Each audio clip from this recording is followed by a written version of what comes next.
Hello Primary 1! In this video we are going to look at instructions, so we're going to think about what are instructions and how do we write instructions. Have you heard of the word instructions? Do you know what they are? Have you been given an instruction before? Let's look at some examples of instructions. A recipe is a set of instructions. How to play a game is a set of instructions. And how to make something is also a set of instructions. Has that given you some ideas of what instructions are? So instructions are written for someone who needs to know how to do something. Now that we know what instructions are, let's think about how to write them. How to write instructions. So firstly, we need to use sentence starters. So sentence starters are the first word in a sentence. Some examples are first, next, then, and lastly. These sentence starters will be really useful when we write our instructions of how you made your fossils. First, next, then, lastly. This helps to show what order each step should be done in. Next, that's one of our sentence starters. We must remember to use topic words. So our topic words, which will be really helpful in these instructions, will be dinosaur, fossil, very important, and you might even use the word extinct. When you're writing your sentences, make sure you use bossy verbs. So these tell the reader what to do. So you might use words like add, or mix, or press. And this tells the reader what to do. Let's have a practice. First,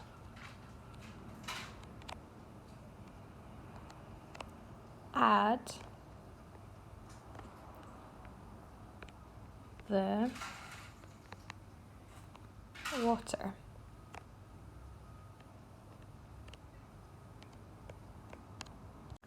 Let's check our steps to success to see if I've done everything I need to so far. So did I use a sentence starter?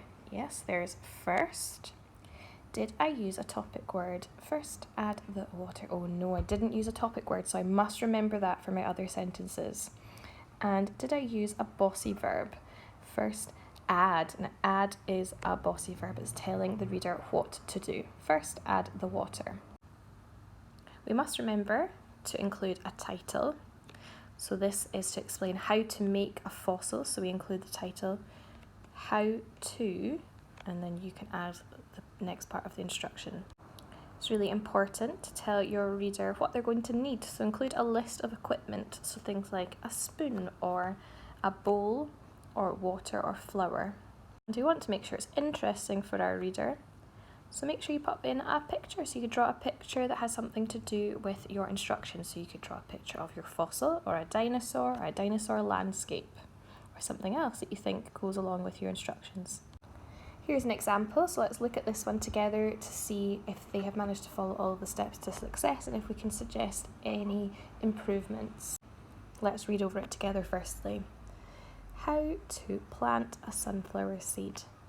You need a pot, soil, seeds, watering can, water. There's a picture of a sunflower. Let's look over here. What to do? First, put in soil, then add water. Next, put a seed on the soil. Cover the seed with soil. Pour water on the soil.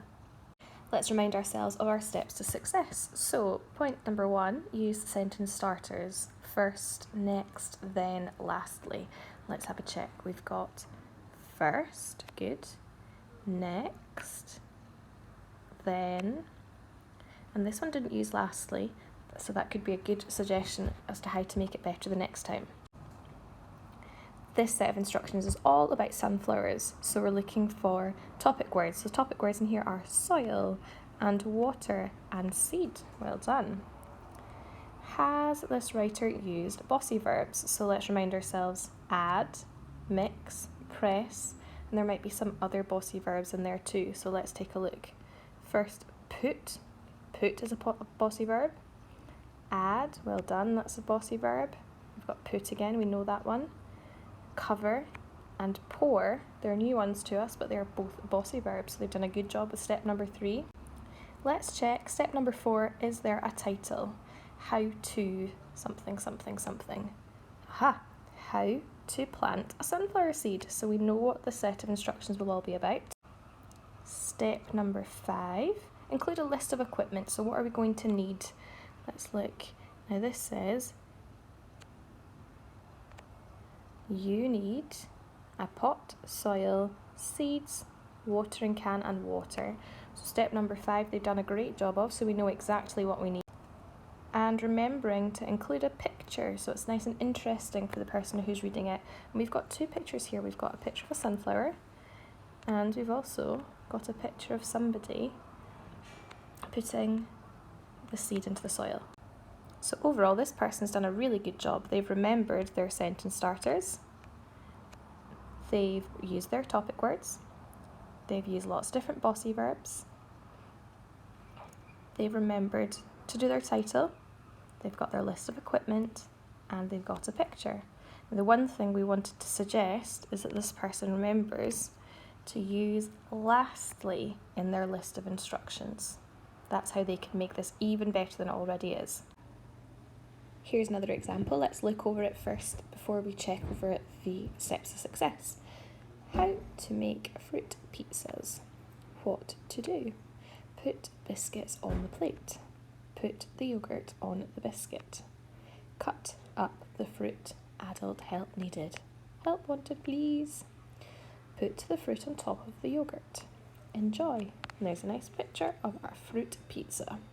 So let's have a look at the steps to success to remind ourselves and check this one over. So let's check our steps to success. Number 1, use sentence starters. Things like first, next, then, lastly. Let's look back at our text. Put the biscuit on the plate, put the yogurt on the biscuit, cut up the fruit, oh no, they've forgotten all of their sentence starters. So they must remember to go back and put their sentence starters in at the beginning of the sentences. Let's see their topic words. So this is all about how to make a fruit pizza. So our topic words are things like biscuits and yogurt and fruit. So they've done a good job there. Bossy verbs. Telling the reader what to do. So let's have a look. Put, yep, put, telling us what to do. Cut, it's telling us what to do.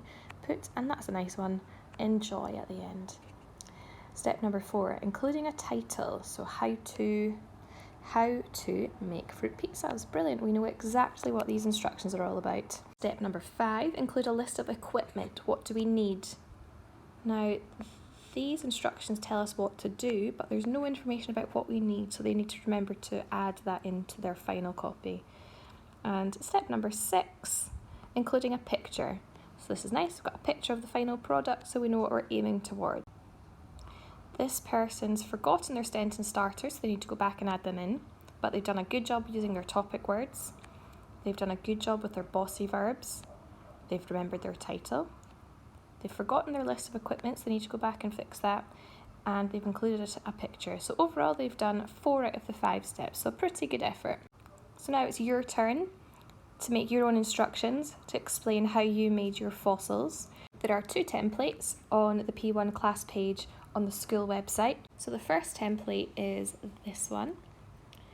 You can see that it's got the beginning of the title to help you out and the heading for you will need, so you add in here the equipment that you used, and then down here it helps you out because it gives you the sentence starters for each of the sentences, and this is where you put your picture. If you're feeling pretty confident, and I hope that you are feeling confident, then you could try using this template. So it shows you where your title needs to go, but you can do that writing by yourself, and this is where you put the equipment, and this is for your picture.